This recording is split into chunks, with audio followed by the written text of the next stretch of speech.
Well, good morning and welcome back to the Daily Bible Chapter Series.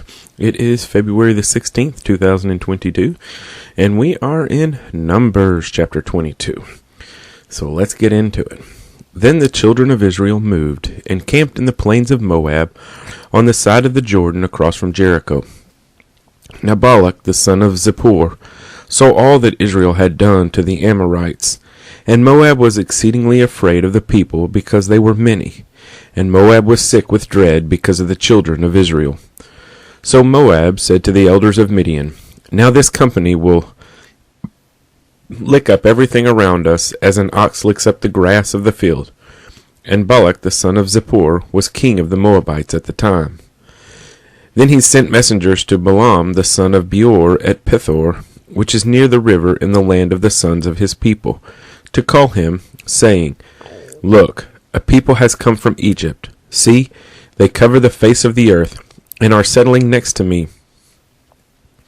Therefore, please come at once. Curse this people from me, for they are too mighty for me. Perhaps I shall be able to defeat them, and drive them out of the land, for I know that he whom you bless is blessed, and he whom you curse is cursed."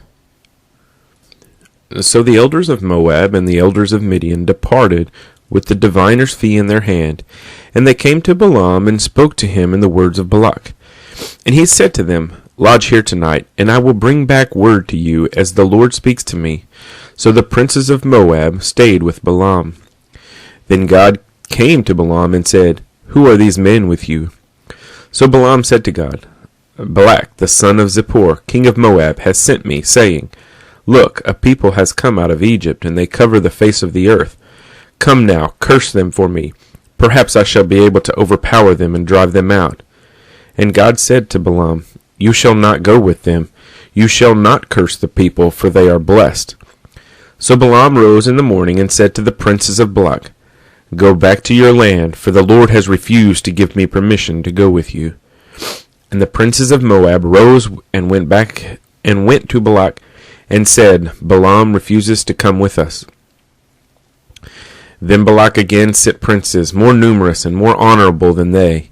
And they came to Balaam and said to him, "Thus says Balak the son of Zippor, please let nothing hinder you from coming to me, for I will certainly honor you greatly, and I will do whatever you say to me. Therefore, please come, curse this people for me."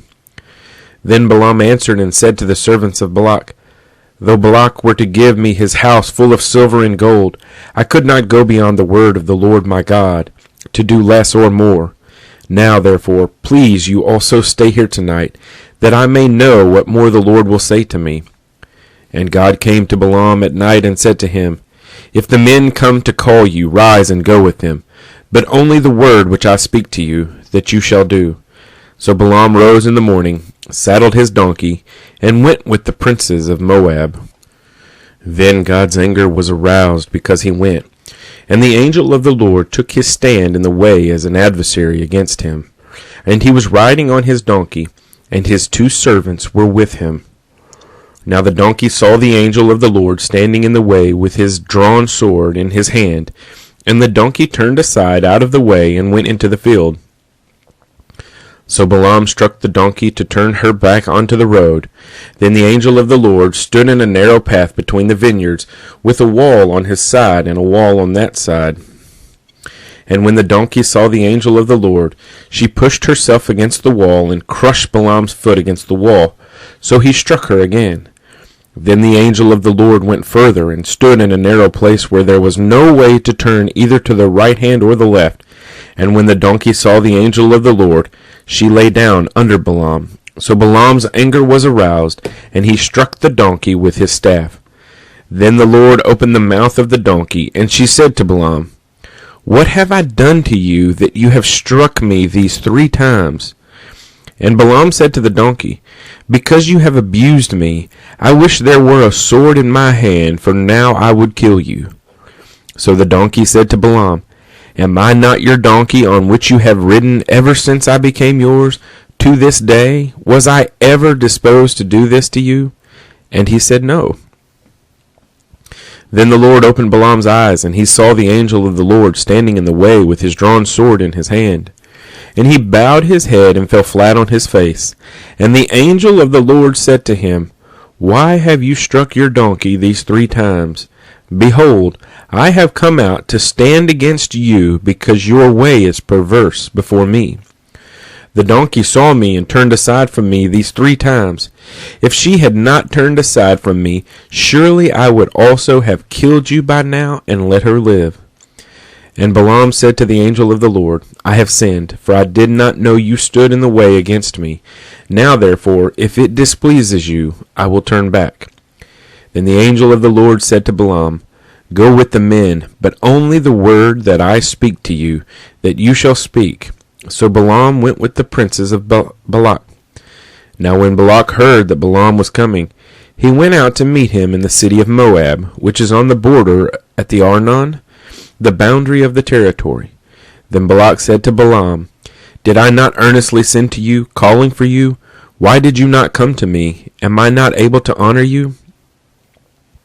And Balaam said to Balak, Look, I have come to you. Now, I have any power at all to say anything, the word that God puts in my mouth that I must speak. So Balaam went with Balak, and they came to Kirjath-Huzoth. Then Balak offered oxen and sheep, and he sent some to Balaam and to the princes who were with him. So it was the next day that Balak took Balaam and brought him up to the high places of Baal, that from there he might observe the extent of the people. Numbers 22. And as I read through this today, it really stood out to me where the donkey could see Jesus, or could see God, but the Balaam could not. And sometimes I was actually just asking my wife this last night, like, why do you think we're here? Why do you think God brought us here and didn't give us a house that we wanted, and things like that? And I sometimes let my emotions get the best of me because of that, because I was frustrated about why is this not going the way that I want it to? And reading this today, it's kind of like, God knows things that I don't know. And kind of like the donkey there, things that other things could be seen that I could not see. And I still don't have an answer to the question that I was asking myself last night, but maybe I should not be so quick to get frustrated when things are not going my way, and that I'm things aren't doing what I want to, things aren't happening the way that I want them to happen, because look, Jesus could literally be standing in the way and saying, hey, wait. So anyway, that's kind of what I took away from that. I would also say that I would probably need a new pair of britches if a donkey turned around and started talking to me, asking why I hit him. Because I read that to say that this donkey spoke clear English if it were me, that the donkey were speaking clear English to, Balaam, if you will, or whatever the language was at the time. And I don't know about you, but that would probably make me question a lot of things at that moment. But anyway, I think my takeaway from today's chapter is to, be patient,